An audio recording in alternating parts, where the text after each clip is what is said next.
Heute stelle ich Ihnen einen kleinen Schatz vor, den Sie derzeit nicht in der Schausammlung sehen können. Ein sogenannter Vorstecker oder Stecker.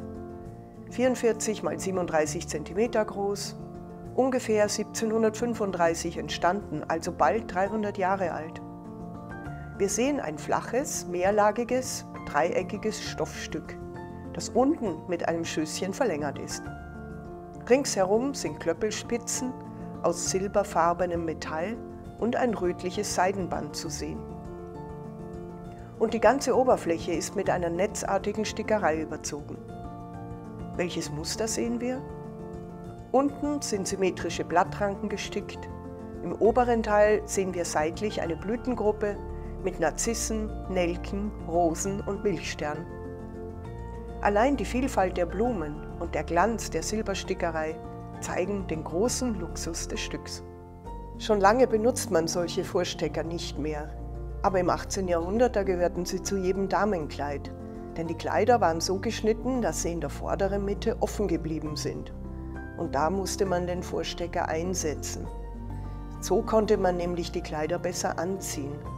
Luxus kann ganz was Unterschiedliches bedeuten. Einmal, dass kostbares Material verwendet wurde, Seidensamt in anderen Beispielen oder hier etwa die Silberstickerei. Luxus kann auch bedeuten, dass das Objekt eigentlich nicht notwendig ist, wie etwa ein kleines Ziertäschchen. Luxus kann auch bedeuten, dass etwas von sehr weit weg, also von sehr fern importiert worden ist, etwa ein Fächer aus Japan oder ein mittelalterliches Seidengewebe aus Sizilien. Und es bedeutet eigentlich immer, dass diese Objekte lange aufbewahrt wurden und uns dann in die Obhut des Museums übergeben wurden. Ja, jetzt wollen wir mal die Schauseite umdrehen und haben uns hier die Innenseite auf den Tisch gelegt. Die Innenseite dieses Vorsteckers ist genauso schön gearbeitet und sie ist genauso kostbar, denn hier ist ein Baumwollgewebe verwendet worden, das in 4 Farben bedruckt ist. Diese bedruckten Stoffe waren vor 300 Jahren sehr schwer herzustellen und sind deshalb ein mindestens so großer Luxus wie die Stickerei der anderen Seite. Baumwolle war teure Importware. So können wir das heute eigentlich gar nicht mehr einschätzen, denn heute sind ja bedruckte Stoffe eher was Normales.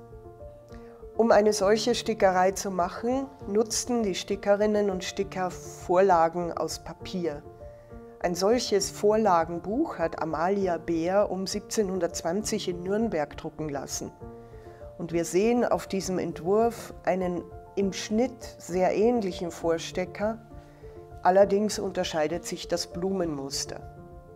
Beim Übertragen des Musters nutzte man Bleistift, um vorsichtig die Konturen auf den Stoff zu zeichnen, und danach wurde wochenlang gestickt. Wenn das Ergebnis fertig war, brachte man die Stickerei zum Schneider, der dann die Spitzen und Borten anbrachte und das Stück fütterte. Wir wissen, dass die damals gültigen Kleiderordnungen Gold- und Silberstickereien nur den adeligen und großbürgerlichen Damen an Festtagen erlaubt haben. Also dürfen wir davon ausgehen, dass unser Stück für einen besonderen Anlass vorgesehen war. Übrigens, interessanterweise hat sich in einem anderen Museum, im Museum für Kunst und Gewerbe in Hamburg, ein ganz ähnlich gestalteter Vorstecker erhalten. Er hat eine vergleichbare Blumenstickerei, auch asymmetrisch platziert. Allerdings ist dort goldfarbenes Metall zum Sticken benutzt worden. Er ist also noch kostbarer als unser Vorstecker. Wahrscheinlich sind beide Stickereien aus der gleichen professionellen Werkstatt. Unser Vorstecker hat keinerlei Nadelspuren. Er ist also vermutlich nie benutzt worden. Das Museum hat dieses Objekt vor vielen Jahren aus Nürnberger Familienbesitz als Geschenk bekommen. Wir vermuten, dass das Kleidungsstück in der Familie sehr lange aufgehoben wurde, weil man es schön und kostbar fand. Denn wirklich verwenden konnte man so einen Vorstecker schon lange nicht mehr, weil die Kleider anders zugeschnitten waren.